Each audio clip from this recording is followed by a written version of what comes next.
ഒന്നാമത്തെ കാര്യം, PR agency ഇല്ല മുഖ്യമന്ത്രിക്ക് എന്നായിരുന്നു ഇതുവരെ പറഞ്ഞിരുന്നത്. എന്തായാലും PR ഏജൻസി ഉണ്ട് എന്ന് ഇപ്പൊ പറയാണ്. എനിക്ക് ഈ വിഷയത്തിലാകെ പറയാനുള്ള കാര്യം, ഈ വിഷയം ഈ പത്രത്തിൽ അച്ചടിച്ചു വന്നത് മിനിഞ്ഞാന്ന് രാവിലെയാണ്. മിനിഞ്ഞാന്നിന്റെ തലേനാള് രാവിലെ 5 മണിക്ക് പത്രം അവൈലബിൾ ആണ്. വൈകുന്നേരം 8:30 മണിക്കാണ് കോഴിക്കോട് മുതലക്കുള മൈതാനിയിൽ മാമി കേസുമായി ബന്ധപ്പെട്ട യോഗത്തിലാണ് ഈ പത്രം ഞാൻ ഉയർത്തിപ്പിടിച്ച് ഈ ചോദ്യം ഉന്നയിക്കുന്നത്. ആ പകല് പൂർണ്ണമായി കടന്നുപോയി. ഇങ്ങനെ ഒരു തെറ്റ് പറ്റിയിട്ടുണ്ടെങ്കിൽ എന്തുകൊണ്ട് അപ്പം തിരുത്തൽ കൊടുത്തില്ല? രാത്രി 8:30 മണിക്ക് ഞാൻ ഇത് പറയുമ്പോഴും തിരുത്തൽ കൊടുക്കുന്നില്ല. ഇത് മുഖ്യമന്ത്രി പറഞ്ഞതല്ല, ഇത് എഴുതി ചേർത്താണ്, അതുണ്ടായിട്ടില്ല. അത് കഴിഞ്ഞ് പിറ്റേ ദിവസം ഉച്ചക്ക് ഇത് വാർത്തയാകുന്നു. രാത്രി 8:30യോട് കൂടിയിട്ട് വലിയ വിവാദമായിരുന്നു. ആ സമയത്താണ് ഇതിങ്ങനെ PR ഏജൻസി ഒപ്പിച്ചൊരു പരിപാടിയാണ് എന്ന രീതിയിൽ മുഖ്യമന്ത്രിയുടെ ഓഫീസിൽ നിന്ന് സ്റ്റേറ്റ്മെന്റ് വരുന്നത്. ഇത് പച്ചക്കള്ളാണ്. പച്ചക്കള്ളമാണ് എന്നത് എല്ലാവർക്കും അറിയാം. അതിൽ ആത്മാർത്ഥമായിട്ടാണ്, അത് തെറ്റായിരുന്നെങ്കിൽ ആത്മാർത്ഥമായിട്ട് എപ്പോൾ ഇടപെടണം? പിറ്റേ ദിവസം പത്രം കേരളത്തിൽ ഇറങ്ങുമ്പം മുഖ്യമന്ത്രിയുടെ ഓഫീസിൽ നിന്ന് വാർത്താക്കുറിപ്പ് വരണം. അതുണ്ടായില്ല. 32 മണിക്കൂർ കഴിഞ്ഞിട്ടാണ് പത്രം ഇറങ്ങി. രാത്രി 12 മണി വേണ്ട, രാവിലെ 5 മണി കൂട്ടിയാൽ 32 മണിക്കൂർ കഴിഞ്ഞിട്ടാണ് ഇത് വലിയ വിവാദമായി. ഈ പറയുന്ന ജനങ്ങളിത് സംസാരമായി. വാർത്താ മാധ്യമങ്ങൾ ഇത് വലിയ ചർച്ചയ്ക്ക് വിധേയമാക്കി. ഒരു രക്ഷയും ഇല്ലാതായപ്പോഴാണ് ഇതുപോലെയുള്ള ഒരു നാടകം ഈ പറയുന്ന ഹിന്ദു പത്രവുമായി ചേർന്ന് ഒരു അഡ്ജസ്റ്റ്മെന്റ് ഉണ്ടാക്കി പുറത്തുവിട്ടിട്ടുള്ളത്. കാരണം നമ്മളതിൽ സംശയിക്കേണ്ട കാര്യമില്ല. മുഖ്യമന്ത്രി അതിനു മുമ്പ് നടത്തിയ പ്രസ്താവനയിലും പറഞ്ഞത് തന്നെയാണ്, മലപ്പുറത്താണ് ഏറ്റവും കൂടുതൽ സ്വർണം പിടിക്കുന്നത്, ഏറ്റവും കൂടുതൽ കള്ളക്കടത്ത് നടക്കുന്നത്. 150-60 കേസിലെ 129 കേസും മലപ്പുറത്താണെന്ന് അദ്ദേഹം സ്റ്റേറ്റ്മെന്റ് നടത്തിയാണ്. ഈ പണം ദേശദ്രോഹ പ്രവർത്തികൾക്ക് പോകുന്നുണ്ട് എന്ന് പറഞ്ഞാണ്. എന്തായാലും ഇന്നലെ വൈകുന്നേരം അദ്ദേഹം നടത്തിയ ഒരു പൊതുപരിപാടിയിൽ ആദ്യമായിട്ട് ഈ വിഷയം ആരംഭിച്ചിട്ട് കരിപ്പൂർ എയർപോർട്ട് എന്നൊരു വാക്ക് മുഖ്യമന്ത്രിയിൽ നിന്ന് കേൾക്കുകയാണ്. കോഴിക്കോട് എയർപോർട്ട് എന്ന വാക്ക് മുഖ്യമന്ത്രി കേൾക്കുകയാണ്. ഇതുവരെ എയർപോർട്ടിന്റെ പേരുണ്ടായിരുന്നില്ല. മലപ്പുറം ജില്ല, മലപ്പുറം ജില്ല, മലപ്പുറം ജില്ല, മലപ്പുറം ജില്ല, ഇത് മാത്രം ഉണ്ടായിരുന്നു. എന്തായാലും ഇന്നലെ രാത്രിയെങ്കിലും മലപ്പുറം ജില്ല എന്നുള്ളത് ഈ പറയുന്ന കോഴിക്കോട് എയർപോർട്ടും കരിപ്പൂർ എയർപോർട്ടുമായി അദ്ദേഹം തിരിച്ചറിഞ്ഞതിൽ നന്ദിയുണ്ട്. ഇത്രയാണ് ആ വിഷയത്തെ കുറിച്ച് പറയാനുള്ളത്. ഇതിലിപ്പോ അന്ന് വൈകുന്നേരം നടന്ന ചാനൽ ചർച്ചകളിൽ പത്രം ഇറങ്ങി, രാത്രിയാണ് ചാനൽ ചർച്ചകൾ നടക്കുക. അന്ന് ഈ CPM-ന്റെ വക്താക്കളായ എല്ലാ ആളുകളും മുഖ്യമന്ത്രി പറഞ്ഞതിനെ ന്യായീകരിക്കുകയായിരുന്നു. അത് തെറ്റാണ് എന്നുണ്ടെങ്കിൽ മുഖ്യമന്ത്രിയുടെ ഓഫീസിന് അവർക്കൊരു കുറിപ്പ് കൊടുക്കാവുന്നതേ ഉള്ളൂ. അപ്പൊ ഇതൊരു ടെസ്റ്റ് ആയിട്ട് നടത്തിയതാണെന്ന് വിചാരിക്കുന്നുണ്ടോ? അല്ല, ടെസ്റ്റ് അല്ല. ഈ ടെസ്റ്റ് എത്രയോ കാലമായിട്ട് നടത്തിയതല്ലേ. എത്രയോ കാലമായിട്ട് ഇപ്പൊ ഈ കഴിഞ്ഞ ഈയിടെയായിട്ട് സ്ഥിരമായിട്ട് ഈ ജില്ലയെ കുറിച്ച് അദ്ദേഹത്തിന്റെ അഭിപ്രായം അതാണല്ലോ. ആ അഭിപ്രായം കേരളത്തിലെ ജനങ്ങളെ കേട്ടുകൊണ്ടിരുന്നുള്ളൂ. മുസ്ലിം ഭൂരിപക്ഷ ജില്ലയായ മലപ്പുറം ജില്ല ദേശദ്രോഹികളുടെ താവളമാണ് എന്ന് ഇന്ത്യയിലെ മുഴുവൻ സമൂഹത്തെ അറിയിക്കാനാണ് ഹിന്ദുവിന് കൊടുത്തത്. ഇതാണ് ഡൽഹിയിൽ പത്രസമ്മേളനം നടത്തിയത്. ആ പത്രം BJP ഓഫീസിലും RSS കേന്ദ്രങ്ങളിലും അത് ചർച്ചാ വിഷയമാകണമെന്ന ദുരുദ്ദേശത്തോടു കൂടി തന്നെയാണ് ഡൽഹിയിൽ വെച്ച് അദ്ദേഹം നടത്തിയിട്ടുള്ളത്. എന്നെ സംബന്ധിച്ച് 100% ഉറപ്പാണ്. ഞാൻ അവിടെയാണ് ആ വിഷയത്തിൽ നിൽക്കുന്നത്.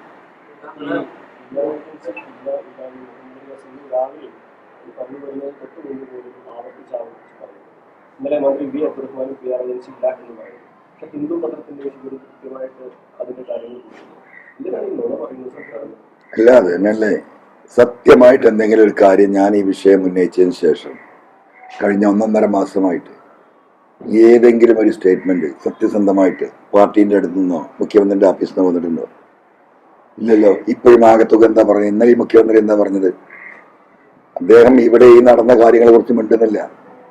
ഞാൻ പറഞ്ഞൊരു ജുഡീഷ്യൽ അന്വേഷണത്തെ കുറിച്ച് ഞാൻ പറഞ്ഞു. ആ അന്വേഷണത്തിൽ എന്നെ ഉൾപ്പെടുത്തട്ടെ എന്ന് പറഞ്ഞു. ധൈര്യം ഉണ്ടോ ഈ ഗവൺമെന്റിന്? അപ്പൊ ഈ സ്വർണ്ണക്കള്ളക്കടത്ത് യഥാർത്ഥത്തിൽ ഞാൻ പറഞ്ഞതിലേക്കല്ലേ വിരൽ ചൂണ്ടുന്നത്? ഈ പറയുന്ന സുജിത് ദാസും അജിത് കുമാറും മുഖ്യമന്ത്രിയുടെ പൊളിറ്റിക്കൽ സെക്രട്ടറി ശശി ഉൾപ്പെടെയുള്ള നെക്സസ് തന്നെയാണ് ഈ 3 കൊല്ലം ഈ സ്വർണ വേട്ടയും സ്വർണം പൊട്ടിക്കലും ഉരിക്കലും നടത്തിയത് എന്നൊരു യാഥാർത്ഥ്യമില്ലേ? ഒന്നാമപ്പെട്ട മുഖ്യമന്ത്രി ധൈര്യം ഉണ്ടെങ്കിൽ ജുഡീഷ്യൽ അന്വേഷണത്തിന് കൊടുക്കട്ടെ. ധൈര്യമുണ്ടോ? വെല്ലുവിളിക്കുക. ഒരു പ്രാവശ്യമല്ല, പല പ്രാവശ്യം പറഞ്ഞു.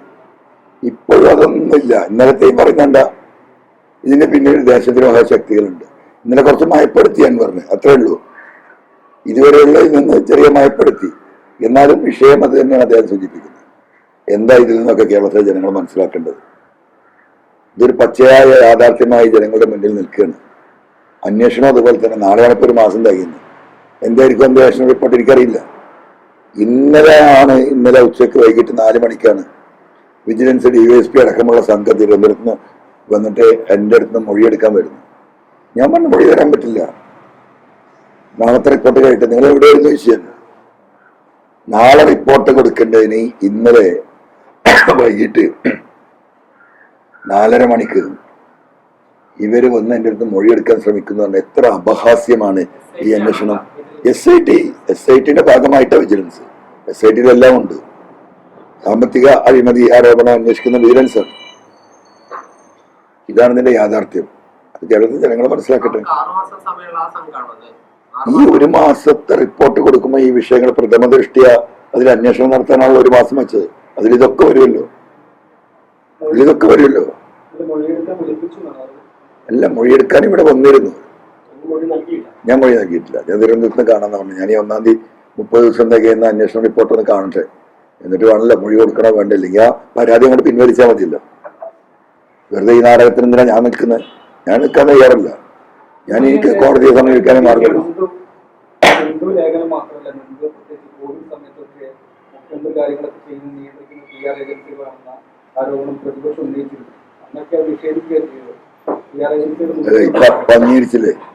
ഇപ്പൊ അംഗീകരിച്ചില്ലേ?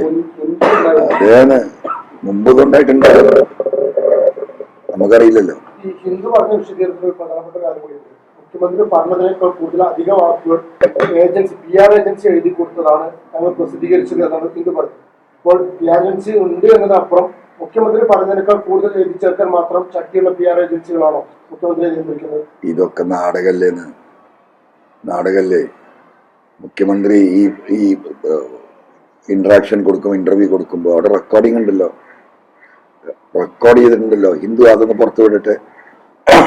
അവിടെ റെക്കോർഡ് മുഖ്യമന്ത്രിയുമായിട്ടുള്ള ഞാൻ വെല്ലുവിളിക്കാതെ പുറത്തു വിടാൻ ഹിന്ദു തയ്യാറുണ്ടോ? അങ്ങനെ ഇത് കട്ട് ചെയ്തുകൊണ്ടാണ് ഹിന്ദു പുറത്തു വിടുന്നെങ്കിൽ ആ CD പുറത്തു നൽകാൻ തയ്യാറുണ്ടോ? ഫോറൻസിക്കിന് കൊടുക്കാലോ. ഇതിൽ വല്ല മാനിപ്പുലേഷൻ നടത്തിയിട്ടുണ്ടോ, കട്ട് ചെയ്തിട്ടുണ്ടോ, ആഡ് ചെയ്തിട്ടുണ്ടോ നോക്കാലോ. ജനങ്ങളെ സംശയം ദൂരീകരിക്കണ്ടേ ഗവൺമെന്റ്? ഇങ്ങനെ പറഞ്ഞു പോയാൽ മതിയോ? അവര് പറയുന്നത് എന്തും വിശ്വസിക്കുക. ജനങ്ങൾ മനസ്സിലാക്കുന്നത് തെറ്റാണെന്ന് അവർ പറയാതെ അംഗീകരിച്ചു കൊടുക്കുക കേരളീയ സമൂഹം. അതിപ്പോ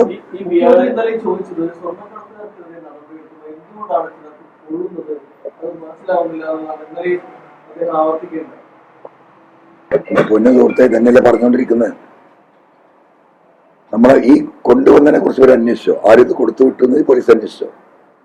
മുഖ്യമന്ത്രി പറയുന്ന മുഖ്യമന്ത്രിയുടെ പോലീസ് അന്വേഷിച്ചോ? ഒരാളെ കണ്ടെത്തിയോ? അത് പോട്ടെ, അത് പോലീസിന് സാധിക്കില്ല, വിദേശത്ത് നിന്ന് വരുന്നതാണ്. ഇത് കൊടുക്കാൻ ആർക്ക് വേണ്ടിയാണ്? ഈ പാവപ്പെട്ട 500,000 റുപ്യക്ക് പണിയെടുക്കുന്ന റിയാലിന് പണിയെടുക്കുന്നവരാ. ഇത് വാങ്ങാനൊരു ടീം അവിടെ ഉണ്ടല്ലോ, അവര് കണക്റ്റഡ് ആണല്ലോ. അങ്ങനെ ഒരാളെ അറസ്റ്റ് ചെയ്തോ? കേസിൽ ബുക്ക് ചെയ്തോ? എന്താ മുഖ്യമന്ത്രി പറയുന്നത്? ഇതിലെന്താ അടിസ്ഥാനം ഉള്ളത്?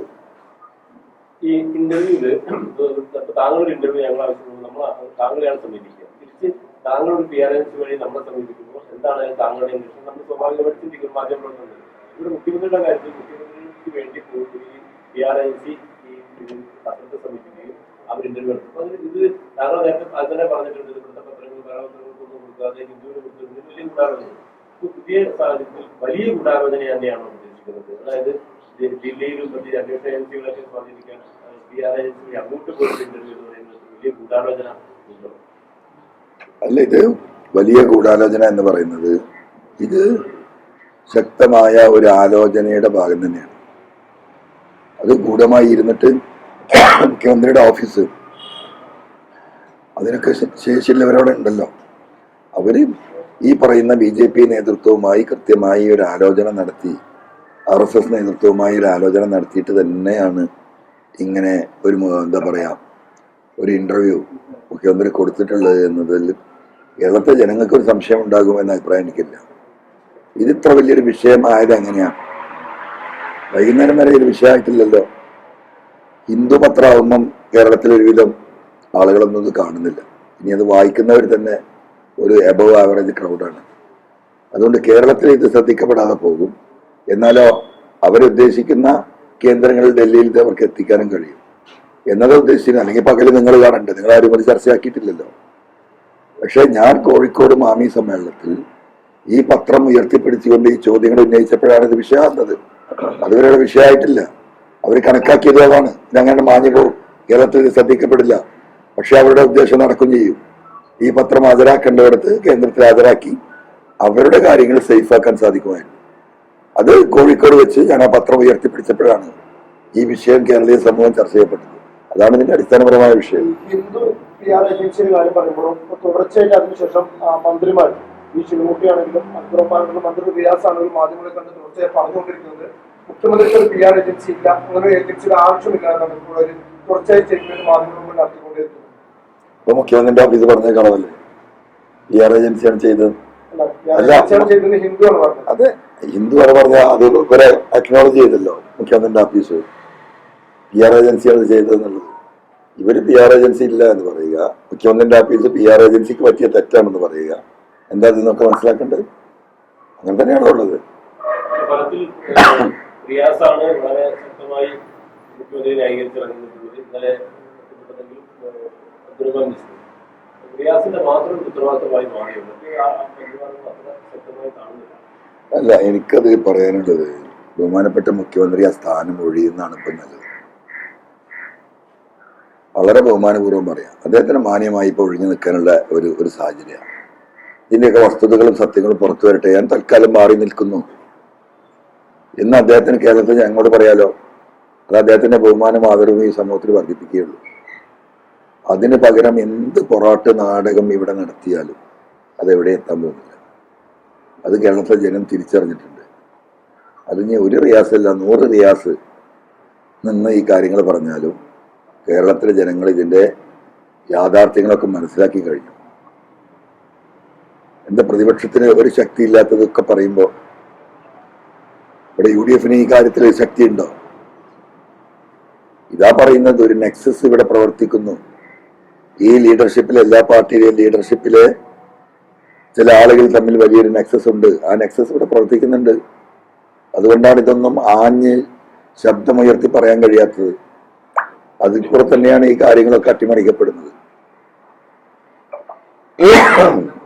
ഓഫീസിലൊരു ഉപജാപക സംഘം ഉണ്ടെന്ന് പറഞ്ഞിരുന്നു. അത് ഈ PR ഏജൻസി ഉൾപ്പെടുന്നതാണോ? അല്ല, PR ഏജൻസിയെ കുറിച്ച് ഞാൻ അങ്ങനെ ഒരു സംഭവം ഞാൻ ഇതുവരെ കണ്ടിട്ടില്ല.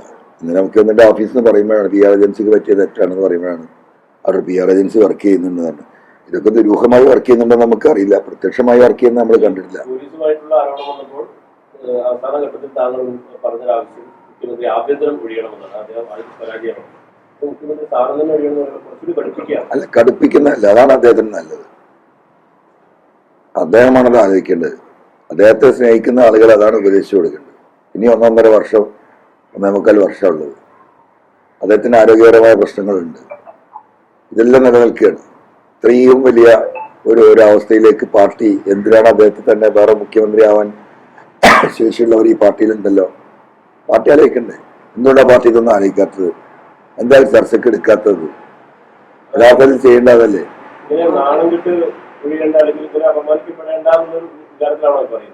അല്ല, അതാണ് ഞാൻ പറയുന്നത്. അദ്ദേഹത്തിന് ഇപ്പൊ ഏറ്റവും നല്ല, ഞാനായിരുന്നെങ്കിൽ ഞാൻ മാറും.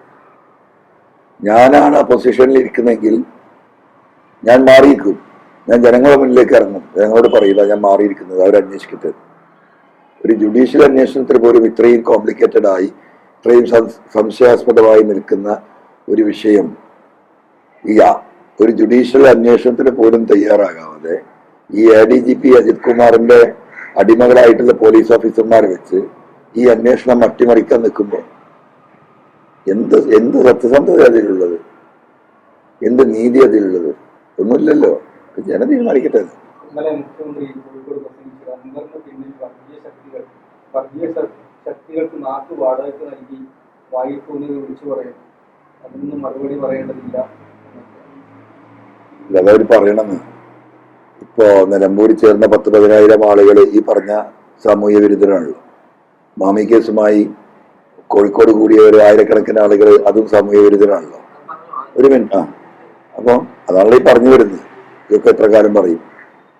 ഇനി ഈ വരുന്ന ഞായറാഴ്ച 6-ാം തീയതി വൈകുന്നേരം 6 മണിക്ക് മഞ്ചേരിയിൽ നമ്മൾ ജില്ലാതല വിശദീകരണ യോഗം നടത്തുന്നുണ്ട്. ആ ജില്ലാതല വിശദീകരണ യോഗത്തിൽ ഏറ്റവും ചുരുങ്ങിയത് 1,00,000 ആളെയാണ് ഞങ്ങൾ പ്രതീക്ഷിക്കുന്നത്. അപ്പൊ ഈ വരുന്ന ഈ 1,00,000 ആളുകൾ ഈ പറയുന്ന എന്താ പറയാ സാമൂഹ്യ വിരുദ്ധരാണോ, വർഗീയവാദികളാണോ, ഈ നാടിന് നാശമുണ്ടാക്കാൻ ഇറങ്ങുന്നവരാണോ? ആണെങ്കിലാവട്ടെ, അതാണ് പാർട്ടിയുടെയും മുഖ്യമന്ത്രിയുടെയും നിലപാടെങ്കിൽ അത് ആയിക്കോട്ടെ. ആ വരുന്ന ആളുകൾ വിലയിരുത്തട്ടെ. നിലമ്പൂരിൽ വന്ന 10,000കണക്കിന് ആളുകളുണ്ടല്ലോ, അവർ വിലയിരുത്തട്ടെ. അത്രേ കാര്യത്തെ കുറിച്ച് പറയാനുണ്ട്. ജമാഅത്ത് ഇസ്ലാമിയുടെയും എസ്ഡിപിയുടെയും പ്രവർത്തകരാണ് അവിടെ വന്നതിൽ ഒരു 30 ആളിൽ താഴെ ഉണ്ടാവും സിപിഎമ്മിന്റെ പ്രവർത്തകർ. ബാക്കിയെല്ലാം ജമാഅത്ത് ഇസ്ലാമി എസ്ഡിപി പ്രവർത്തകർ. 10 ശക്തമാണ് ജമാഅത്ത് ഇസ്ലാമി എസ്ഡിപി. 10,000കണക്കിന് ആളുകളെ ഒരു യോഗത്തിന് നിഷ്പ്രയാസം 2 ദിവസം മുമ്പ് പറഞ്ഞാൽ എത്തിക്കാൻ പറ്റുന്നുണ്ടെങ്കിൽ ഈ സത്യത്തിൽ മുഖ്യമന്ത്രി ആ സ്ഥാനം കഴിഞ്ഞിട്ട് ജമാഅത്ത് ഇസ്ലാമി അമീറിനെ ഏൽപ്പിക്കട്ടെ വരണം. അത്ര ശക്തമാണെങ്കിൽ അതെല്ലാം ചെയ്യുന്നുണ്ട്. 7-ാം തീയതി നിലമ്പൂരിൽ പാർട്ടി തന്നെ ഒരു രാഷ്ട്രീയ വിഷയത്തിൽ വിളിച്ചിട്ടുണ്ട്. അണിനിരത്തുന്നു. വിശദീകരിക്കട്ടെ. അത് ആ പാർട്ടിയുടെ ജോലിയില്ല, അത് ചെയ്യണല്ലോ.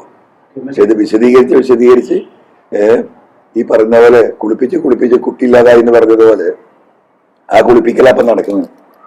മനസ്സിലായോ? ആദ്യം കുറെ സോപ്പിട്ട് ഒഴിഞ്ഞു നോക്കി, പിന്നെ എണ്ണിട്ട് ഒഴിഞ്ഞു നോക്കി. ഇപ്പൊ ഈ നാടൻ വസ്തു എന്താ പറയുക, താളി എന്ന് പറയും. സോപ്പിന് പകരം ഉപയോഗിക്കുക. അതിട്ടിട്ടാണ് കഴുകി വെക്കുകയാണ്. ആ കുളിപ്പിക്കൽ നടക്കട്ടെ. പല പരാതികളുണ്ട്, കേസുകളുണ്ട്, പല പ്രശ്നങ്ങളുണ്ട്. അപ്പോൾ അതുകൊണ്ടൊക്കെയാണ് അദ്ദേഹം ഒഴിയാതിരിക്കുന്നത്. അല്ലെങ്കിൽ പുതിയ ഒരാളെ കണ്ടെത്താൻ ഇപ്പോൾ മുഹമ്മദ് റിയാസൊക്കെ സെക്രട്ടറി എടുക്കുന്നുണ്ട്. അല്ല, ഇതിലേറെ നല്ല റിയാസിനെ ഏൽപ്പിക്കുക. കാരണം അദ്ദേഹത്തിന്റെ ഇപ്പോഴത്തെ മാനസികാവസ്ഥയും ശാരീരികാവസ്ഥയും വെച്ചാൽ അദ്ദേഹത്തെ ഒഴിയണം. ഇപ്പൊ ആകെ വലിയ ബുദ്ധിമുട്ടുണ്ടെങ്കിൽ റിയാസിനെ ഏൽപ്പിച്ചെടുത്തോട്ടെ. പാർട്ടിയിൽ വേറെ ആരും ഇല്ലെങ്കിൽ അതൊക്കെ പാർട്ടിയിലെ തീരുമാനിക്കണ്ടേ.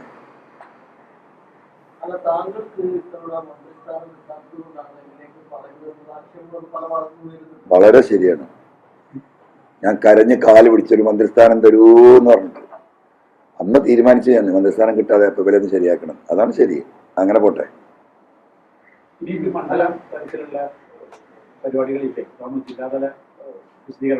അല്ല, അതായത് നമ്മൾ ജില്ലാതല വിശദീകരണം നടത്താൻ തന്നെയായിരുന്നു ഞാൻ തീരുമാനിച്ചിരുന്നു. അപ്പൊ നമുക്ക് ആളുകൾക്ക് ഒരേ കാര്യമാണല്ലോ ഇപ്പൊ ഈ പറഞ്ഞുകൊണ്ടിരിക്കുന്നത്.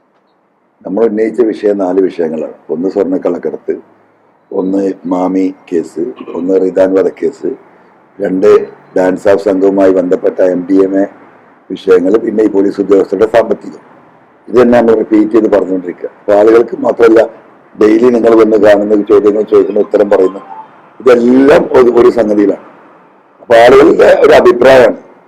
കാരണം കാര്യങ്ങൾ ആളുകൾക്ക് ബോധ്യപ്പെട്ടിട്ടുണ്ട്. ഇനി ജില്ലാതലത്തിൽ ഒറ്റ യോഗം ഒന്നും കൂടി വിശദീകരിച്ചൊന്ന് വിശാലമായി നടത്തിയാൽ മതിയെന്ന ആളുകളിൽ നിന്നുള്ള അഭിപ്രായം കൂടി പരിഗണിച്ചിട്ടാണ് ഈ ഒരു ഒറ്റ പരിപാടി വെക്കുന്നത്.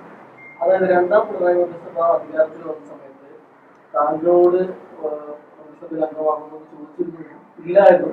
2 വാദങ്ങൾ പറഞ്ഞു വരുന്നത് എന്തായിരുന്നു? അത് കോടിയേരി സഖാവിന്റെ കുടുംബത്തിനോട് ചോദിച്ചാൽ മതിയാണ്. അത് ചോദിച്ചാൽ മതി. മുഖ്യമന്ത്രി പറഞ്ഞ വേറൊരു കാര്യം CBI ഗൂഢലക്ഷ്യമാണ് ഇന്നലെ പ്രസംഗത്തിൽ പറഞ്ഞത്. എന്താണ് തന്നെ ഗൂഢലക്ഷ്യം? ഇപ്പൊ ഈ കാണുന്നൊക്കെ ഈ പറയുന്നൊക്കെ എന്നാണ് ഗൂഢലക്ഷ്യം? ഗൂഢലക്ഷ്യം ആർക്കാന്നറിയില്ല. ഗൂഢലക്ഷ്യം ഇല്ലാത്തവരെന്താ ജുഡീഷ്യൽ അന്വേഷണത്തിന് തയ്യാറാകാത്തത്? എന്താ ADGP സസ്പെൻഡ് ചെയ്യാത്തത്? പ്രതിപക്ഷ പാർട്ടികളും CPI അടക്കം ഇടതുപക്ഷ പാർട്ടികളും എല്ലാം ആവശ്യപ്പെട്ടിട്ട് എന്താ? അപ്പൊ ആർക്കാ ഗൂഢലക്ഷ്യം? ആ സൂചി അങ്ങോട്ട് തിരിച്ചു വെച്ചാൽ മതി. ഒരു വിരൽ ഇങ്ങനെ ചൂണ്ടും, 5 വിരല് മുഖ്യമന്ത്രിയുടെ അഞ്ഞത്തേക്കാണ് ഈ വിഷയത്തിൽ ചൂണ്ടുന്നതെന്ന് മുഖ്യമന്ത്രി മനസ്സിലാക്കിയാണ്. DVN എന്ന് പറഞ്ഞാൽ ഇത് ഇങ്ങനെ ചൂണ്ടുമ്പോൾ ബാക്കി 4 ബഹുമാനപ്പെട്ട മുഖ്യമന്ത്രിയുടെ അഞ്ഞത്തേക്കാണ് എന്ന് മുഖ്യമന്ത്രി മനസ്സിലാക്കിയത്. അത്രേ ഉള്ളൂ ആ വിഷയത്തെ കുറിച്ച് പറയാം. ഈ മാധ്യമ കവറേജ് അല്ലെങ്കിൽ PR ഏജൻസി നേരത്തെ തന്നെ മുഖ്യമന്ത്രിക്കെതിരെയുള്ള ആരോപണം PR വിജയൻ എന്നാണ് പലപ്പോഴും BDC പറഞ്ഞത്. ഇതിനെക്കുറിച്ച് ചർച്ചയാണോ അല്ലെങ്കിൽ മാധ്യമ കൈകാര്യം ചെയ്യുന്ന മനോജ് ഉൾപ്പെടെയുള്ള ആളുകളാണോ അതോ അങ്ങനെ തോന്നിയിട്ടുണ്ടോ അവിടെ അല്ല, എന്താ ഇപ്പൊ ഈ ഹിന്ദുവിനൊക്കെ കൊടുത്ത സ്റ്റേറ്റ്മെന്റ് മുഖ്യമന്ത്രി നേരിട്ട് അദ്ദേഹത്തിന്റെ അറിവോടുകൂടി ഒരു ചർച്ച കേരളത്തിൽ അവർ ഈ പറഞ്ഞ മാതിരി ഒരു കൂടിയാലോചനയോ ഗൂഢാലോചന എന്തും പറയാം നടത്തി. അതിന്റെ അടിസ്ഥാനത്തിൽ ഈ തെരഞ്ഞെടുപ്പിൽ, പാർലമെന്റ് തെരഞ്ഞെടുപ്പിൽ വലിയ പരാജയമുണ്ടായിരിക്കുന്നു. ആ പരാജയത്തിന്റെ കാരണമായി പാർട്ടി വിലയിരുത്തുന്നത് CPM നടത്തിയ മുസ്ലിം പ്രീണനമാണ് എന്നാണ് പാർട്ടിയുടെ വിലയിരുത്തൽ. എന്ത് പ്രീണനം അവിടെ നടത്തിയത്? എന്താ തെരഞ്ഞെടുപ്പ് പരാജയപ്പെടാനുള്ള കാരണം? ഈ രീതിയിൽ പാർലമെന്റ് തെരഞ്ഞെടുപ്പ് പരാജയപ്പെടുന്ന കാരണം എന്താ? ഒന്ന്, പെൻഷൻ കൊടുക്കാൻ കഴിഞ്ഞിട്ടില്ല. സർക്കാർ സ്റ്റോറുകളിൽ ഒരു സാധനം ആ സമയത്ത് ഉണ്ടായിട്ടില്ല. ഈ പറയുന്നത് പോലെ തന്നെ പഞ്ചായത്തുകളിലെ ടാക്സും അതുപോലെ തന്നെ പെർമിറ്റ് ഫീസും 500 ഇരട്ടിയും 600 ഇരട്ടിയും വർദ്ധിപ്പിച്ച വിഷയം ഇവിടെ നിൽക്കുകയായിരുന്നു. അതുപോലെ തന്നെ മലയോര മേഖലയിലെ മൃഗശല്യം ഈ 60 മണ്ഡലങ്ങളെ ഭയങ്കരമായി ബാധിച്ചിട്ടുള്ള ഒരു കാലഘട്ടമാണ് കടന്നുപോയത്. ഇപ്പോഴും അത് തന്നെയാണ്. അത് ഇവർക്ക് അഡ്രസ് ചെയ്യാൻ പറ്റിയിട്ടില്ല. രാഹുൽ ഗാന്ധിയുടെ ഒരു സാന്നിധ്യം അതാണ് മറ്റൊരു ഘടകമാണ്. കോൺഗ്രസും ഇന്ത്യ മുന്നണിയും തിരിച്ചു വരുമെന്നുള്ള ഒരു പ്രതീക്ഷ അതിന് വളരെ നിർണായകമായ ഒരു സംഗതിയാണ്. ദേശീയ രാഷ്ട്രീയത്തിൽ CPM-നെ കേരളത്തിലെ ജനങ്ങൾ സംസ്ഥാന രാഷ്ട്രീയത്തിൽ CPM-നെ ഉൾക്കൊള്ളുമ്പോൾ തന്നെ ഇതിന്റെ മുമ്പ് നടന്ന തെരഞ്ഞെടുപ്പിലും ഈ തെരഞ്ഞെടുപ്പിലും ദേശീയ തെരഞ്ഞെടുപ്പിൽ കോൺഗ്രസിനോടൊപ്പമാണ് കേരളത്തിലെ ജനമെന്ന് ആ ഒരു വികാരം ഉണ്ടായിട്ടുണ്ട്. ഈ വികാരങ്ങളെല്ലാം നിലനിൽക്കുക, അതൊന്നും പരിശോധിക്കുന്നില്ല. പിന്നെ പോലീസ് ഏറ്റവും പ്രധാനപ്പെട്ടത്, ഇവിടുത്തെ ടാക്സിക്കാര്, ഇവിടുത്തെ വഴിയോര കച്ചവടക്കാര്, ഇവിടുത്തെ എന്താ പറയുക വിദ്യാർത്ഥികള്, രാവിലെ തൊഴിലിൽ നിന്ന് പോകുന്നവര്, വാഹനം ഉപയോഗിക്കുന്ന എല്ലാവരും ഈ ഗവൺമെന്റിനെതിരായിട്ടാണ് വോട്ട് ചെയ്തത്. ആ രീതിയിലായിരുന്നു ഫൈൻ അടപ്പിക്കുന്നത്. ആ രീതിയിലായിരുന്നു പോലീസ് ശല്യം ചെയ്തുകൊണ്ടിരുന്നത്. നമ്മുടെ ഈ പ്രദേശമൊക്കെ പരിശോധിച്ച് നോക്കിയാൽ ഈ പറയുന്ന എന്താ പറയാ ലൈഫ് പദ്ധതിയുമായി ബന്ധപ്പെട്ട് മണ്ണെടുക്കുന്ന പ്രശ്നങ്ങൾ ഇതൊന്നും ഇവർ അഡ്രസ് ചെയ്തിട്ടില്ല. എന്നിട്ട് ഒറ്റ കണ്ടെത്തല എന്ത് മുസ്ലിം പ്രീണനം. എന്ത് മുസ്ലിം പ്രീണനം നടത്തിയത്? എന്നാ പിന്നെ അത് പാർട്ടി എക്സ്പ്ലെയിൻ ചെയ്യുന്നുണ്ട്. അപ്പം ഇതുവരെ പ്രീണനം നടത്തിയതല്ല. ഇനി ഒരു ഹൈന്ദവ എന്താ പറയുക ചിന്താഗതിയോടുകൂടി RSSും BJPയുമായി ഒരു താതാത്മ്യം പ്രാപിച്ചു പോയെങ്കിലേ കമ്മ്യൂണിസ്റ്റ് പാർട്ടിക്ക് നിലനിൽപ്പുള്ളൂ എന്ന തെറ്റായ വിലയിരുത്തൽ, പരിപൂർണമായ തെറ്റായ വിലയിരുത്തൽ. ആ വിലയിരുത്തലാണ് ഈ പറയുന്ന രീതിയിലേക്ക് RSSനെ സന്തോഷിപ്പിക്കാൻ മലപ്പുറത്തെ കുറിച്ച് പറയേണ്ടി വരുന്നതും ഹിന്ദുവിന് വിളിച്ച് ഇന്റർവ്യൂ കൊടുക്കേണ്ടി വരും. ഇതാണ് ഇതിന്റെ വസ്തുത. എനിക്ക് കേരളത്തിലെ ഇടതുപക്ഷ പ്രവർത്തകരോട്, കമ്മ്യൂണിസ്റ്റുകാരോട്, സഖാക്കളോട് പറയാനുള്ള അതാണ്. നിങ്ങളിത് മനസ്സിലാക്കണം. അടിമകളാകുന്നതിന് ഒരു പരിധിയുണ്ട്. നിങ്ങളിത് ആലോചിക്കണം. ഞാൻ ഈ പറയുന്നതിൽ വസ്തുതയുണ്ടോ? അതല്ല നിങ്ങൾ പാർട്ടി പാർട്ടി പാർട്ടി എന്ന് പറയുന്ന ആ കമ്മിറ്റി പറയുന്നതാണോ വസ്തുത എന്ന് സ്വയം ആലോചിക്കണം. ഈ സഖാക്കളൊക്കെ ഇനിയും സ്വയം കുഴിയിലേക്ക് പോകാനാണോ നിങ്ങളെ തീരുമാനമെങ്കിൽ എനിക്കതൊന്നും ചെയ്യാൻ പറ്റില്ല. ഞാൻ നിങ്ങൾക്ക് അവർക്ക് വേണ്ടി ഇറങ്ങിയിട്ടാണ് ഈ സ്ഥിതിയിലെത്തിയിട്ടുള്ളത്. അപ്പം സഖാക്കൾ ആലോചിക്കട്ടെ, ഇടതുപക്ഷ പ്രവർത്തകർ ആലോചിക്കട്ടെ. എത്ര വിഷയത്തെ കുറിച്ച് എനിക്ക് പറയാനുള്ളൂ. ഇതിന്റെ ഭാഗം തന്നെയാണ്. നേരത്തെ മുഖ്യമന്ത്രി പാർട്ടി സ്ഥിരമായി വിശദീകരിച്ചത് ഭൂരിപക്ഷ വർഗീയതാണ്. ഇന്നലെ മുഖ്യമന്ത്രി പ്രസംഗിച്ചപ്പോഴൊക്കെ ഭൂരിപക്ഷ വർഗീയത എന്ന് പറഞ്ഞതോടൊപ്പം തന്നെ ന്യൂനപക്ഷ വർഗീയത എന്നുള്ള വാക്കുകൂടി ചേർത്ത് വെച്ചാണ് പറഞ്ഞത്. നേരത്തെയുള്ള ഒരു നിലപാട് മറ്റേ പറഞ്ഞ പോലെ ആർഎസ്എസിന്റെ തന്നെയാണ് അതൊക്കെയുള്ള മാറ്റങ്ങൾ. അങ്ങനെയല്ല, അത് തെറ്റാണ്. പലപ്പോഴും മുഖ്യമന്ത്രി ഭൂരിപക്ഷ വർഗീയതയെ കുറിച്ച് പറയുമ്പോൾ ന്യൂനപക്ഷ വർഗീയതയെ കുറിച്ച് പറഞ്ഞിട്ടുണ്ട്. ഞാൻ തന്നെ കേട്ടിട്ടുണ്ട്. അപ്പൊ ന്യൂനപക്ഷ വർഗീയത എന്നുള്ളത് ഒരു പുതിയ വാക്കായിട്ട് മുഖ്യമന്ത്രി പറയുകയാണ് എന്ന കാര്യത്തിൽ എനിക്ക് അഭിപ്രായമുണ്ട്. കാരണം ഭൂരിപക്ഷ വർഗീയതയെ കുറിച്ച് പറയുമ്പോൾ പലപ്പോഴും അദ്ദേഹം അതിനോടൊപ്പം തന്നെ ചേർത്ത് ന്യൂനപക്ഷ വർഗീയതയെ കുറിച്ച് പറഞ്ഞിട്ടുണ്ട്. അത് ഇന്നലെയുള്ള ഒരു സ്റ്റേറ്റ്മെന്റ് ആയിട്ട് ഞാൻ കാണുന്നില്ല. ഇന്ന് കാര്യങ്ങൾ പറയുന്ന വസ്തുതാപരമായിട്ട് നമ്മൾ പറയണല്ലോ. ഇന്നലെ നിലമ്പൂരിലെ CPM നേതൃത്വം പറഞ്ഞത് താങ്കൾ MLA ആയ 5 വർഷം വലിയ കുഴപ്പമായിരുന്നു, വലിയ തലവേദനയായിരുന്നു, എല്ലാത്തിനും ഉത്തരവാദി താങ്കളുടെ PA ആയിരുന്നു. ആ പേരും പറഞ്ഞിരുന്നു. അങ്ങനെ അദ്ദേഹത്തെ മാറ്റണമെന്ന് പാർട്ടി അദ്ദേഹത്തിന് തന്നെ ഞങ്ങൾ മാറ്റി. എല്ലാ തരത്തിലും ഒരു കാര്യസ്ഥയായിരുന്നു, ഒരു കാര്യപ്രാപ്തി ഉണ്ടായിരുന്നില്ല. MLAക്കും കാര്യപ്രാപ്തി ഇല്ല, നടത്തേണ്ട PAക്കും കാര്യപ്രാപ്തി ഇല്ല. അങ്ങനെയാണ് പുതിയ PAയുടെ വെച്ചത്. അങ്ങനെ കാര്യപ്രാപ്തി ഇല്ലാതെ പാർട്ടി അത് ചോദ്യം ചെയ്തു. ആദ്യം തന്നെ PAനെയും പാർട്ടി നിന്നാണ്. ഈ പറയുന്ന സക്കരിയ അവന്റെ പേഴ്സണൽ അധ്യാപകനായിരുന്നു. വൈഫിന് ജോലിയുണ്ട്, ഉമ്മ സുഖമില്ലാതെ കിടക്കുകയാണ്. അപ്പം സ്വാഭാവികമായിട്ടും അവന് വീട്ടിൽ നിന്ന് ജോലിക്ക് പോയി വരുന്ന ജോലിയിലേക്ക് അധ്യാപകനാണ്. സ്ഥിരമായിട്ട് തിരുവനന്തപുരത്ത് പോകാനും വരാനും ഒക്കെ പ്രയാസങ്ങളാണ്. അങ്ങനെയാണ് സക്കരിയ മാറുന്നത്. പിന്നെ പാർലമെന്ററി പാർട്ടി ഓഫീസിൽ ഞാൻ കത്ത് കൊടുത്തു. ഞാൻ പിഎമാരെ വെച്ചിട്ടില്ല. പാർലമെന്ററി പാർട്ടി ഓഫീസിൽ തന്ന കമ്മ്യൂണിസ്റ്റ് പാർട്ടിയുടെ യൂണിയനിലുള്ളവരെ മാത്രമാണ് വെച്ചിട്ടുള്ളത്. ലക്ഷദ്വീപ് അതാണ്, ഇപ്പോൾ ഉള്ളവരും അത് തന്നെയാണ്. 1 ലക്ഷം ആളുകൾ പങ്കെടുക്കുന്നു പറയുമ്പോൾ മനുഷ്യരെയാണ് ഒരു പഞ്ചായത്ത് 1100 ചില്ലാൻ പഞ്ചായത്തുണ്ട് ഇവിടെ. ആ പഞ്ചായത്തിൽ നിന്ന് 1000 ആളെയാണ് നമ്മൾ പ്രതീക്ഷിക്കുന്നത്. ആ രീതിയിലുള്ള കമ്മ്യൂണിക്കേഷനാണ് നമുക്ക് കിട്ടിക്കൊണ്ടിരിക്കുന്നത്. മഞ്ചേരി നമ്മുടെ ബൈപ്പാസിൽ അല്ല ഞാൻ പിന്തുണയുടെ വർധനവിന്റെ കോലിനനുസരിച്ച് ഞാൻ എന്റെ നിലപാട് മാറ്റാനുള്ളതല്ല. ഒരാളില്ലെങ്കിൽ ഒറ്റയ്ക്കിരുന്ന് ഞാൻ പറയും. ഈ മനുഷ്യരെ മുഴുവൻ നേരിടാൻ ഒരാളല്ല ഇതുവരെ സംസാരിച്ചിട്ടുള്ളൂ. ഇപ്പോഴും ഞാൻ ഒറ്റ സംസാരിച്ചുകൊണ്ടിരിക്കും. നാളെ ഞാൻ ഒറ്റ സംസാരിക്കുന്നു. അത് കഴിഞ്ഞിട്ട് ജനങ്ങളിലേക്ക് നമ്മൾ ഒന്നിറങ്ങും. ആ ജനങ്ങൾ ഈ വിഷയത്തോടൊപ്പം നിൽക്കുന്ന ആളുകളുടെ ഒരു കോർഡിനേഷൻ ഉണ്ടാവും. അതിനിവിടെ ഒരു പൊളിറ്റിക്കൽ ജനകീയ അടിത്തറ ഉണ്ടാവും. ആ പൊളിറ്റിക്കൽ ജനകീയ അടിത്തറയുമായി ഈ വിഷയങ്ങളുമായി മുന്നോട്ട് പോകും. ഇനിയിപ്പോ ആദ്യം ഞാൻ ഏറ്റെടുക്കാൻ പോകുന്ന ഈ മലയോര കർഷകരുടെ ഈ മാൻ അനിമൽ കോൺഫ്ലിക്റ്റ് ആണ്, വന്യമൃഗശല്യം. ഈ 60 നിയോജക മണ്ഡലത്തിലും വാഹനജാഥ നടത്തി ജനങ്ങളെ ഇതിലേക്ക് കൊണ്ടുവന്ന് ശക്തമായ സമരത്തിന്, ഇത് കേന്ദ്രമാണെന്ന് പറഞ്ഞിട്ട് ഈ മനുഷ്യനെ ചവിട്ടി ആന അരക്കുമ്പോഴും ഒരു കാരണമില്ലാതെ പുലിയും കടുവയും വന്ന് മനുഷ്യനെ ആക്രമിച്ച് കൊല്ലുമ്പോഴും അവർക്ക് എന്തെങ്കിലും ഒരു എന്താ പറയാ കോമ്പൻസേഷൻ കൊടുത്ത് തടിയൂരുന്ന ഈ സംവിധാനത്തിൽ നിന്ന് സംസ്ഥാന ഗവൺമെന്റിന്റെ റെസ്പോൺസിബിലിറ്റി ഇന്ന് വരെ എടുത്തിട്ടില്ലെന്ന് ഉറച്ചു വിശ്വസിക്കുന്നതാണ്. അപ്പൊ എനിക്ക് ഇതുവരെ ചെറിയ പരിമിതിയൊക്കെ ഉണ്ടായിരുന്നു. ഇനി ഒരു പരിമിതിയില്ല. ഫോറസ്റ്റ് ഡിപ്പാർട്ട്മെന്റിന്റെ കീഴിൽ വലിയ ഗൂഢാലോചന ഇതിന്റെ പിന്നിലുണ്ട്. ഈ വന്യമൃഗങ്ങൾ മനുഷ്യരിലേക്ക് ഇറങ്ങുന്നതിന് കൃത്യമായൊരു പ്ലാനിങ് ഈ പറയുന്ന അന്തർദേശീയ ഏജൻസികളുടെ സഹായത്തോടു കൂടി നടക്കുന്നുണ്ട്. ഒക്കെ തുറന്നു പറയാൻ പോയാ ഞാൻ. നിങ്ങളൊന്നും വിചാരിക്കുന്നിടത്തല്ല ഈ മാൻ അനിമൽ കോൺഫ്ലിക്റ്റ്. എന്തുകൊണ്ട് മൃഗങ്ങൾ ഇങ്ങോട്ട് വരുന്നു? മൃഗങ്ങളെ സമ്മർദ്ദം ചെലുത്തിയിട്ട് ഇങ്ങോട്ട് വരുത്താനുള്ള സംവിധാനങ്ങൾ ഒരുക്കിക്കൊണ്ടിരിക്കുന്നുണ്ട്. എക്സ്പ്ലെയിൻ ചെയ്യാൻ പോവാണ് ഞാൻ. നമ്മുടെ പശ്ചിമഘട്ടം കണ്ണൂരിൽ നിന്ന് കാസർഗോഡ് നിന്ന് ഇങ്ങനെ ആരംഭിച്ച് നമ്മളെ വയനാട്ടിലൂടെ കയറി ഇങ്ങനെ നമ്മളെ നിലമ്പൂർ വഴി കരുവാരക്കുണ്ട്, മേലാറ്റൂര്, പാലക്കാട്, മണ്ണാർക്കാട്, പാലക്കാട്, അങ്ങനെ തൃശ്ശൂർ ഫുൾ ഫോറസ്റ്റ് ബൗണ്ടറി പങ്കിടുന്ന ഏരിയസ്.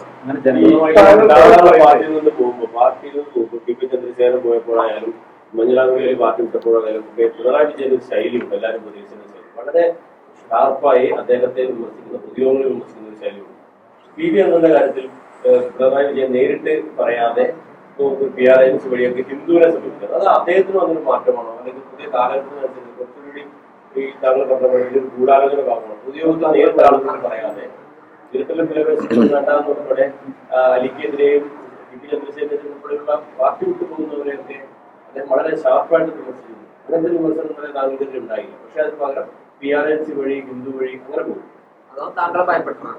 അതാ എനിക്കറിയില്ല. അതില് ഞാൻ മനസ്സിലാക്കുന്നത് ഇപ്പം അലി പോയ കാര്യമായാലും പിന്നെ പാരാ പോയെന്ന് പറഞ്ഞു ടി.പി.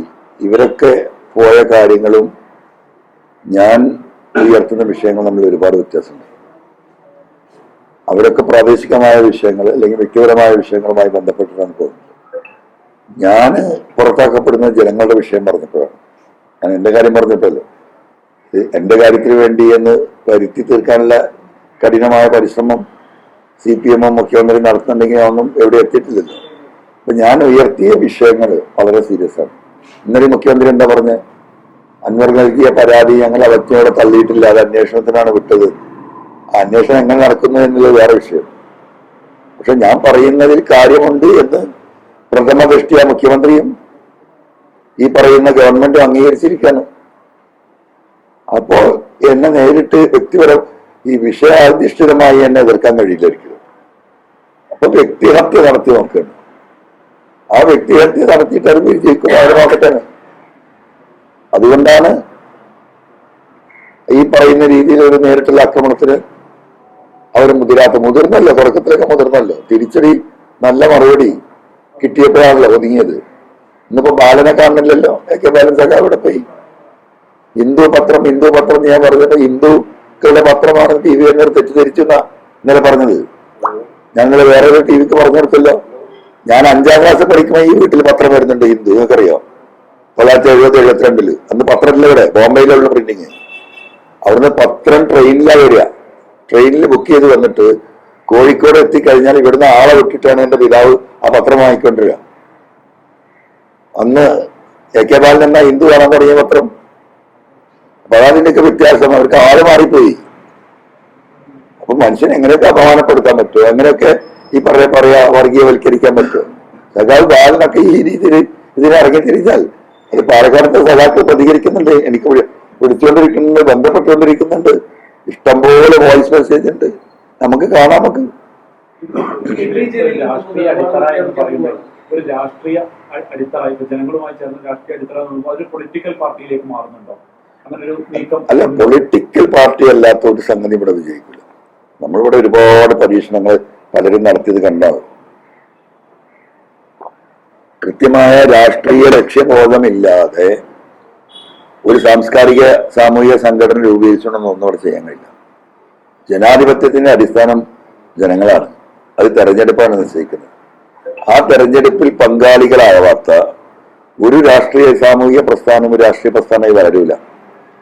അപ്പൊ ജനങ്ങളുടെ മനസ്സറിയുന്ന എവിടെയാണ് തെരഞ്ഞെടുപ്പാണ്. ആ തെരഞ്ഞെടുപ്പിൽ മത്സരിക്കണമെങ്കിൽ എന്ത് വേണം? രാഷ്ട്രീയ പാർട്ടി ആവണം. ആ രാഷ്ട്രീയ പാർട്ടിയിലെ ഒരു വോട്ടർ അംഗീകരിക്കുള്ള, ചെറുതോ വലുതാവട്ടെ. അപ്പൊ സ്വാഭാവികമായും ഈ മൂവ്മെന്റ് ഒരു പൊളിറ്റിക്കൽ പാർട്ടിയായി മാറും, യാതൊരു തർക്കമില്ല. ഈ വിഷയത്തിൽ ഉറച്ചു നിൽക്കുന്ന ഒരു 10 പേരാട്ടെ. കേരളത്തിലെ ലക്ഷക്കണക്കിന് യുവാക്കളുടെ പിന്തുണ ഈ വിഷയത്തിലുണ്ട്. ഒന്നും നഷ്ടപ്പെടാത്ത യുവാക്കളാണ് അവര്. അവർക്ക് നഷ്ടപ്പെടാൻ പോകുന്ന അവരുടെ ജീവിത സംവിധാനങ്ങൾ തകർക്കപ്പെടുന്നത്, നാടിന്റെ സമാധാനം തകർക്കുന്നത് കേരളത്തിലെ യുവാക്കൾ കാണുന്നുണ്ട്. അവരാണ് എന്റെ പ്രതീക്ഷ. അവരിൽ നല്ലൊരു വിഭാഗം ഈ സത്യം തിരിച്ചറിഞ്ഞ് എന്റെ കൂടെ നിൽക്കും എന്ന് തന്നെയാണ് ഞാൻ കരുതുന്നത്. രാഷ്ട്രീയ പാർട്ടി രൂപീകരിക്കും. ഇനിയിപ്പോ പറയാതിരുന്നില്ല, രാഷ്ട്രീയ പാർട്ടി രൂപീകരിക്കും. ഇപ്പോ താങ്കൾ അതിന്റെ പ്രധാന പ്രത്യക്ഷത്തിലുള്ള ഒരു നേതാവ് എന്നുള്ള നിലയ്ക്കുണ്ട്. വേറെ ഈ കേരളം അറിയപ്പെടുന്ന ഏതെങ്കിലും നേതാക്കൾ വരുമോ? അല്ല, ഒരു നേതാവ്, അതാണ് തെറ്റ്. ഈ കുറച്ച് ഇവരൊക്കെ നേതാവാക്കിയ ആരാ? അല്ല, ജനങ്ങളല്ലേ. അപ്പൊ ആ ജനങ്ങളിൽ നിന്ന് വരും. ഇപ്പം എന്താ പറയാ, നേതാവായി നെറ്റിയിൽ ചാപ്പടിച്ചതൊന്നും ഈ സംവിധാനത്തിന് വേണമെന്നില്ല. ഈ നെക്സസിന്റെ ഭാഗമാകാത്ത ആരെങ്കിലും ഉണ്ടെങ്കിൽ നമ്മോട് യോജിക്കാൻ തയ്യാറുണ്ടെങ്കിൽ നമ്മൾ യോജിപ്പിക്കും. അല്ലെങ്കിൽ പുതിയ ടീം വരും, യുവാക്കള്. 21 വയസ്സായ ആർക്കും കൂടെ മത്സരിക്കാമല്ലോ. ആ വ്യക്തിയല്ലല്ലോ. നമ്മൾ ഉയർത്തുന്ന വിഷയങ്ങളും നമ്മൾ ഉയർത്തുന്ന നയപരിപാടികളും നമ്മൾ പറയുന്ന ആദർശവും, ആ ആദർശത്തെ പ്രതിനിധിക്കുന്ന ഒരു വ്യക്തിയായിരിക്കും ഒരു ലീഡർ. അത് ചെറുതാകാം വലുതാകാം. അതാണ് ജനങ്ങളുടെ മുന്നിലേക്ക് നമ്മൾ ഇടുന്നത്. ആളെ വലിപ്പം കാണിച്ചു കൊടുത്ത് അതിന് വോട്ട് വാങ്ങല്ല. നമ്മൾ ഉയർത്തുന്ന ആശയങ്ങൾ, ആദർശങ്ങൾ, കാഴ്ചപ്പാടുകൾ, അതിനോടൊപ്പം നിൽക്കാവുന്ന ജനങ്ങളെയാണ് നമ്മൾ പ്രതീക്ഷിക്കുന്നത്. എവിടെ? പൊളിറ്റിക്കൽ പാർട്ടി ആയിട്ട് അല്ല, ഇനിയിപ്പോ പഞ്ചായത്ത് തെരഞ്ഞെടുപ്പൊക്കെ വരുന്നുണ്ടല്ലോ. പിന്നെന്താ, കേരളത്തിലെ മുഴുവൻ പഞ്ചായത്ത് തെരഞ്ഞെടുപ്പിലും പഞ്ചായത്തുകളിലും നമ്മൾ ഉണ്ടാക്കുന്ന പാർട്ടിയുടെ സ്ഥാനാർത്ഥികൾ മത്സരിക്കും. യാതൊരു തർക്കമില്ല. അത് എന്തായാലും ഇപ്പൊ അധികം വൈകില്ല.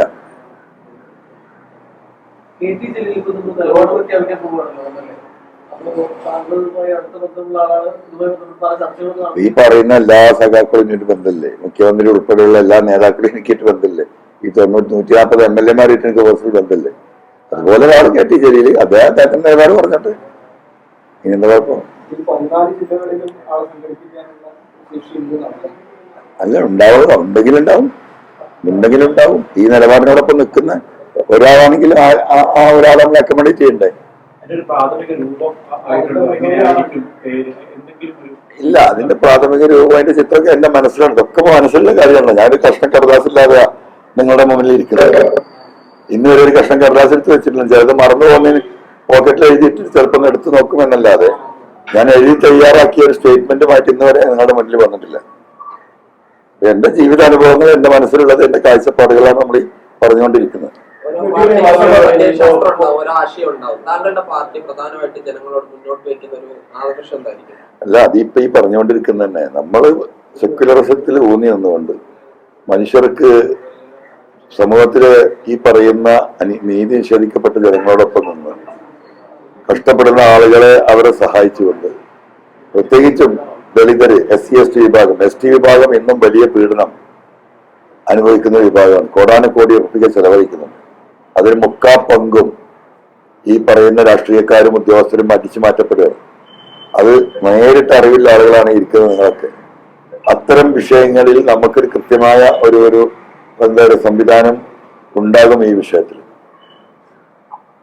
ഇപ്പൊ രാജ്യം നേരിടുന്ന മതേതരത്വ പ്രശ്നമാണ്. ആ മതേതരത്വം ഈ ഉയർത്തിപ്പിടിച്ചുകൊണ്ടുള്ള ഒരു പരിപൂർണമായ സെക്യുലർ സ്വഭാവമുള്ള ഒരു പൊളിറ്റിക്കൽ പാർട്ടി ആയിരിക്കും. ആ പാർട്ടിക്ക് കാഴ്ചപ്പാടുകൾ ഉണ്ടാവും. അത് നിങ്ങളോട് വിശദീകരിക്കുക ഒരു ഘട്ടം വരുന്നു. എങ്ങനെ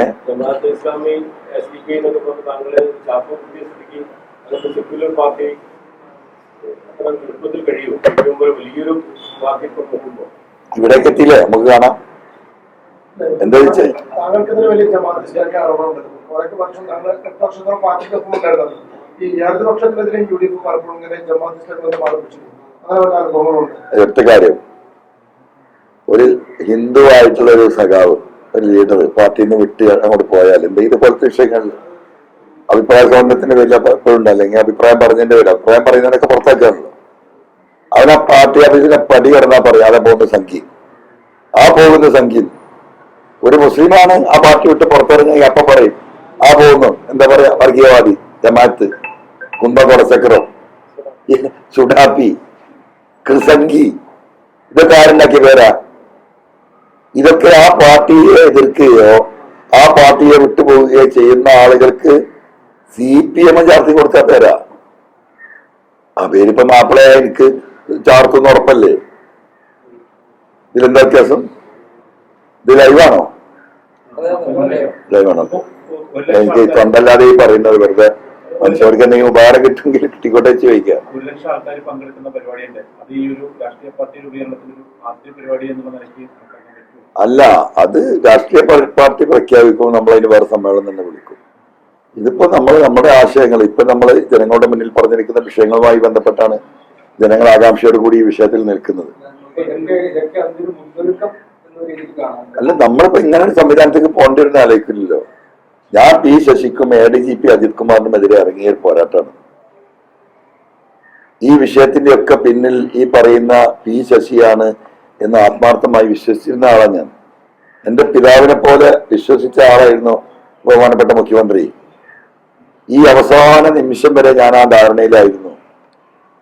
പിന്നെ ഒരു ഘട്ടം കഴിയുമ്പം അദ്ദേഹം എന്നെ ഒരു ഘട്ടത്തിൽ എന്നെ തടുത്തിട്ടില്ലല്ലോ.